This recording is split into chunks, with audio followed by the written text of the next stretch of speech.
welcome back to Storytime. This is our first Storytime in our Tales and Tales Summer Quest Storytime series. If you'd like to participate in this year's reading challenge, the link will be in the description box below.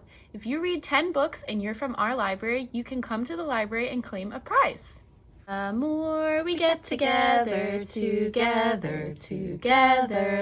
more we get together, the happier we'll be.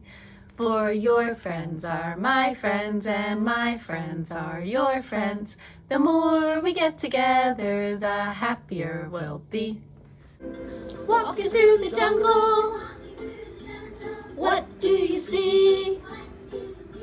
I think I see a lion chasing after me. Floating on the ocean, what do you see? I think I see a whale chasing after me.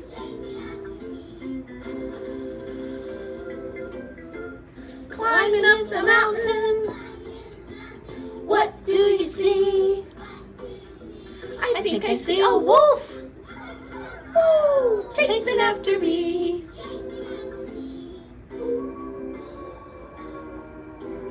Swimming in the river, what do you see?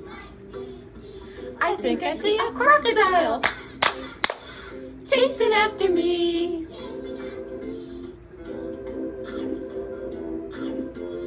Trekking through the desert, what do you see?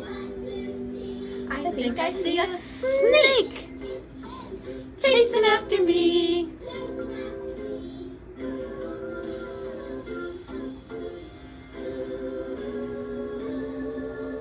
Slipping on the iceberg, what do you see? I think I see a polar bear chasing after me.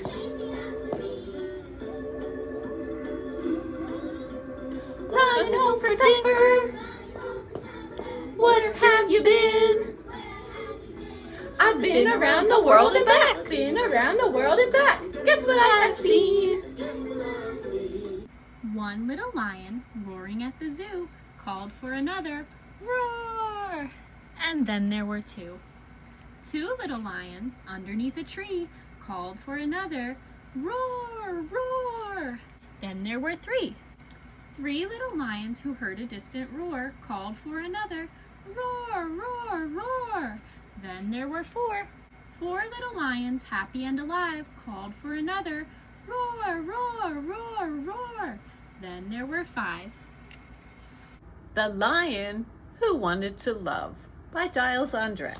Deep in the African heartland, way out on the sunny hot plains, there lived a small lion who didn't fit in. And Leo was this lion's name. Now, lions are usually fierce and lions are meant to be strong. But Leo wanted to love everybody and play with his friends all day long. "You worry me, Leo, my darling," his mom started saying one day. "You'll never survive in the animal world if you don't learn to hunt for your prey." "But Mommy," said Leo, bewildered, "I don't think I can quite understand. I know that most lions prefer to eat meat, but I'd rather live off the land. And besides, when I'm close to a zebra, a funny thought goes through my head. Instead of deciding to bite through his skin, I'd much rather hug him instead." "I have spoken," said Leo's mom sternly. "It's up to you now to decide. But if you insist that you're not going to hunt, then there's no place for you in our pride." Poor Leo crept off to the jungle, but hoped that with love in his heart, he'd learn how to cope in the animal world, though he didn't quite know where to start. That evening, while Leo was sleeping, he woke to the thunder of hooves. And when he looked up from his lair, he could see a whole antelope herd on the move. Some leopards were running beside them, surrounded by thick clouds of dust. Leo thought quickly and jumped to his feet. "I must help them," he cried. "Yes, I must." Then he caught sight of two injured young ones who couldn't keep up with the bunch. If he didn't help them try to escape, the leopards would eat them for lunch. Leo led them away to safety and gave them some food they could eat. He licked their wounds clean till they both became strong, and he nursed them back onto their feet. The antelope babies kissed Leo and told him, "We'll never forget that you saved our lives when we thought we were dead. You're the friendliest lion we've met."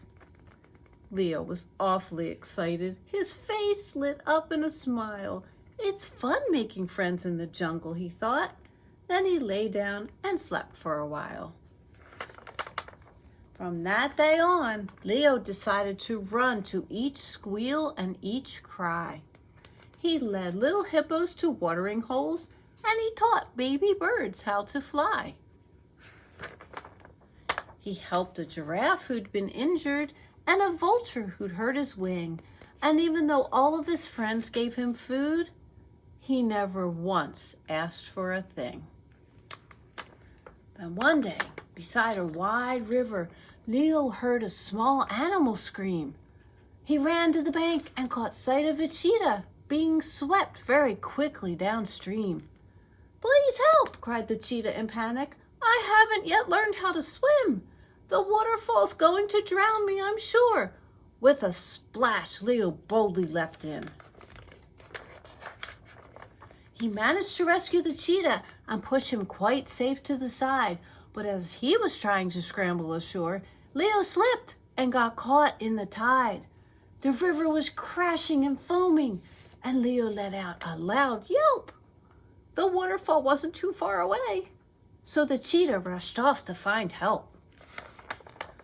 The friends Leo had in the jungle all raced to the bank right away.